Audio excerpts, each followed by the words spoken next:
town at the heart of From. Boyd Stevens is the glue holding things together. Played by Harold Perrineau, Boyd isn't a real sheriff, but has taken charge, guiding the scared residents that are stuck in this nightmare version of a quaint American town. Now, the Boyd character doesn't come without his own baggage. He starts out the story estranged to his own son, Ellis, who's also trapped in this town. This adds another layer of complexity to his role among the survivors. Despite everything, though, Boyd stays level-headed and determined to protect the townspeople from the nightly dangers of the forest. He's a beacon of hope in a place where hope is hard to come by, making him a key player in the story. He is a complex dude that's got a lot going on beneath the surface, but there are also a few mysterious facts or questions about this character during his time in Fromville that need some answering. Being the tinfoilers that we are, we're gonna see what we can dig up. I hope you're ready to be immersed in theories and speculation. It's kind of what we do around here. What's good, tinfoilers? I am the Nautilus, and this is From Theories number 5,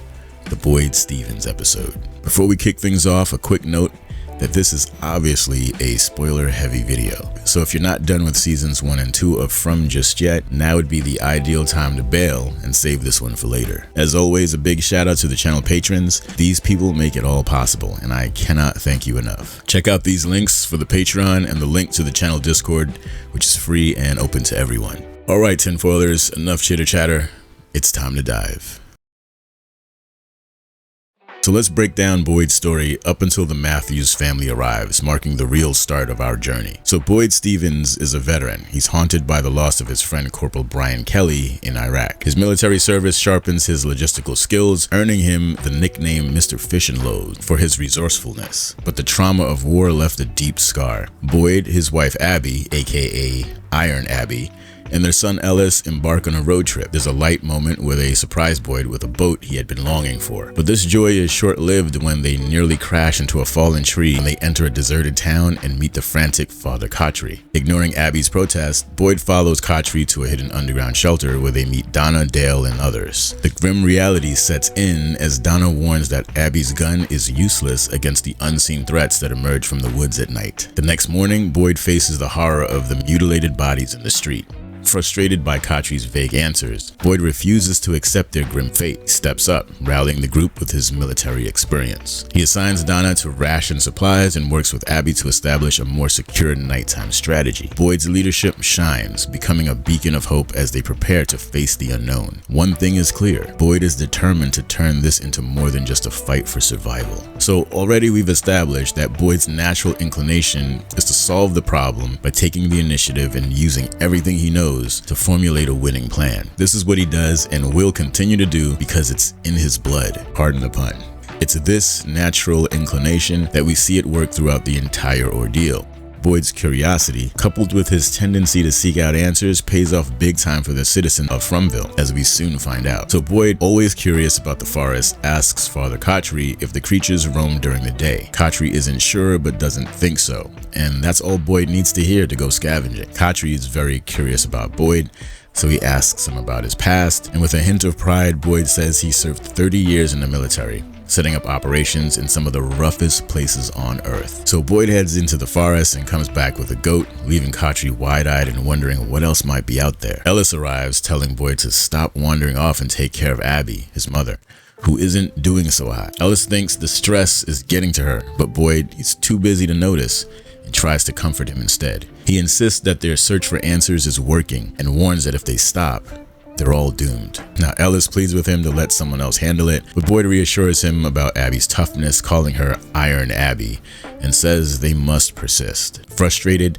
Ellis snaps that Boyd isn't really listening, but Boyd promises they'll talk later and heads back into the forest despite Ellis's protests. In the forest, Boyd marks the trees to keep track of his path and spots a dog that just runs off. Now he tries to follow this dog but gets lost as darkness descends on the town. Boyd wanders through the woods, avoiding the creatures until he stumbles upon a cave. Inside the cave, he notices that the creatures start to ignore him. It's almost as if they can't come in there, and he notices the talismans are scattered around inside of this cave. It's at this moment that he realizes that these talismans are repelling the monsters. The next morning, Boyd emerges from the forest with a bundle of talismans and hears gunshots in the distance. Rushing back to town, he finds Abby taking random shots at the townspeople. He tries to talk her down, but she's convinced that they're trapped in some kind of nightmare and they just need to wake up. She even aims at Donna, claiming that no one can really die in a dream. A desperate Boyd draws his weapon. Abby, seeing him, insists that he couldn't have survived the forest after dark if everything was real, so she starts singing "If I Had a Boat," and when Ellis rushes over, she aims at him. Boyd, with no other choice, shoots his own wife to protect his son. So that's the jump off, right? This is who Boyd is when we first meet him. He's a man who lost his wife and technically his son, in a manner of speaking, while trying to save them and everyone else in this town from the desperate and dangerous situation that they're in. These events spell out exactly why he and Ellis are estranged. Ellis blames him for Abby's death, and according to Ellis, he was so wrapped up in trying to problem solve that he neglected to look after his loved ones. That's a tough spot to be in. But this battle between his obligation to lead and protect versus his own personal familial needs are the central internal conflict for this character. The question becomes, does Boyd sacrifice too much?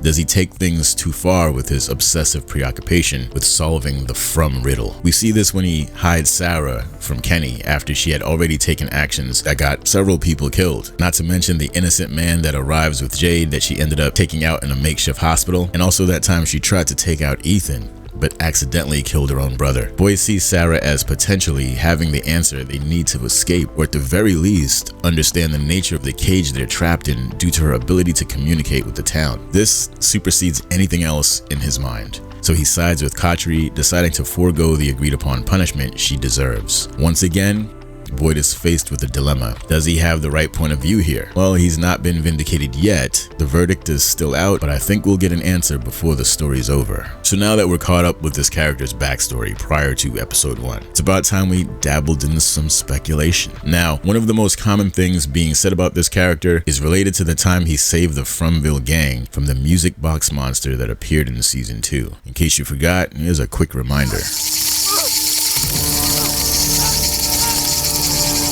Did that jog your memory? Now me, I personally despise Cicada. I had a bad experience, and we're not going to talk about that today. Boyd's actions saved the lives of 3 townies, but it didn't come without a sacrifice. And this is a theme you'll notice with this character that's very common, comes up all the time. Boyd's time in the woods with Sarah was pretty wild, and his interaction with Martin in that scene in the tower is no doubt a big deal, but the details of those events make it sound, they make it sound like a bit of a tall story to anyone who's willing to listen. That being the case, Boyd decided that mum's the word on this one. He kept the details to himself, and a lot of fans have a problem with this, citing that this is completely unrealistic and senseless for him to not immediately run and tell the others about what he experienced so they can figure out how to get out of this place. Why wouldn't he share this information right away, given how important it is? Obviously, the other Fromville survivors would want to know, right? This accusation is made against a few of the characters for the very same reason. Now I'm gonna have to switch to my tinfoil defense attorney cap for this one. There are several factors at play that make the idea of Boyd and others keeping their trap shut about their bonkers experiences in the woods, well, it makes a lot more sense if you just put yourself into their shoes. Context is everything here. Let me explain. First off, Boyd has Parkinson's disease, and it's getting progressively worse. So this is a neurodegenerative disease that primarily affects movement, but it's not limited to movement. There are possible cognitive effects like memory problems, difficulty concentrating, and dementia in advanced stages. We're also talking about mood problems like depression, anxiety, and apathy. So Boyd knows he has a mental disorder that can cause dementia-like effects, as well as other cognitive issues. Take all that and add the stress of trying to survive in Fromville, and you can see how Boyd might not be too keen to share his outlandish experiences because he cannot trust that what he is experiencing is real. And even if it was real, he can't explain how or why it happened with full confidence. This has got to be a nightmare for a logistics guy who's used to accuracy and efficiency as part of his trade. Speaking of which, we also know that this town literally causes its guests to experience strange dreams, premonitions, as well as actual hallucinations. Fatima confirms this fact in a convo with Elgin when he asks her about the lake hangout that the townies use on a regular. Another reason one might keep their crazy visions to themselves. Keep in mind that Fromville is a constant pressure cooker. This type of environment can easily lead to people losing their mental faculties or struggling to cope with their mental state over a prolonged period. It's crucial to consider that everyone is under a tremendous amount of psychological duress. Folks are stressed out. Everyone is going through it. So if you got a crazy story to tell, but you know that everyone else is struggling to maintain their sanity, would you want to share your stories, possibly adding fuel to that fire? You might be a little hesitant to share. Also, consider that Boyd is the unofficial town sheriff. If someone is in a position of power and they admit that they're struggling, people might begin to question their ability to lead. Naturally, Boyd would be concerned that everyone might see him differently and question his fitness as leader. Can't let that happen, especially since he truly believes that he's got the juice to solve this problem if he just keeps working at it. The point here is that the criticism that the characters are not exactly acting realistically isn't exactly fair, at least not in my opinion. When faced with abject terror, some people panic, some shut down, some act in ways that seem irrational to the observer. The situation in question here is beyond dire. Frumville is crazy town turned up to 11. What does normal even mean in this context? One detail about this story that I find really interesting is the idea that all the creepy stuff we see in the forest is the manifestation of the fears of the town's inhabitants. This actually explains a whole lot about why we see so many crazy, disparate things out there. If this turns out to be true, this puts a giant question mark on everything they seem to experience though. Think back to when Boyd is in the woods with Sarah again, trying to find a way back to the normal world. Boyd witnesses some wild stuff in the form of a ghost that looks like his deceased wife Abby, who seems to be trying to talk to him, but he's too weirded out to respond, which, I mean, I can understand. I mean, you can understand, right? And there's the moment where he's attacked and bitten by a swarm of rather large arachnids. Later on, at the behest of the boy in white, the two end up diving into a faraway tree to escape the encroaching storm that it seems to have appeared to wipe out the radio tower that J&J were working on back at the Colony House. Boyd ends up in a very claustrophobic situation here, seemingly trapped in the bottom of a narrow well, separated from Sarah, who ends up being teleported elsewhere. Now he's freaking out, as one does, when being stuck in a pit by their lonesome. That's when, like a bolt from the blue, a line of escape appears in the form of a rope, which Boyd gladly makes use of, but not before seeing visions of Ellis at the bottom of the well, beckoning him. So here's the question. What the frig is going on?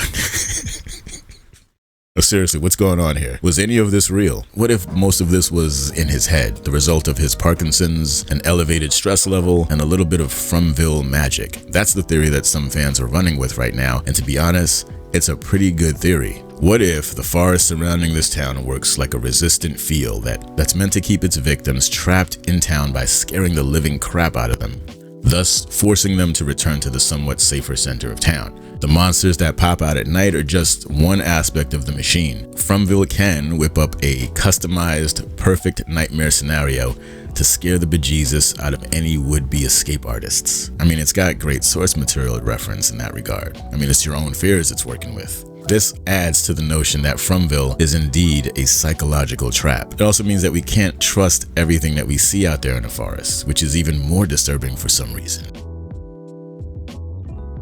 You may not have seen this video, maybe you have, but while researching for this particular project, I came across a YouTube short that reveals the identity of the person we hear screaming in the season 3 teaser trailer.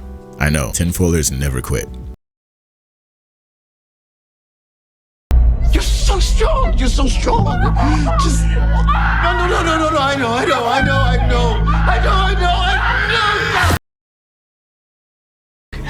Squeeze my hand.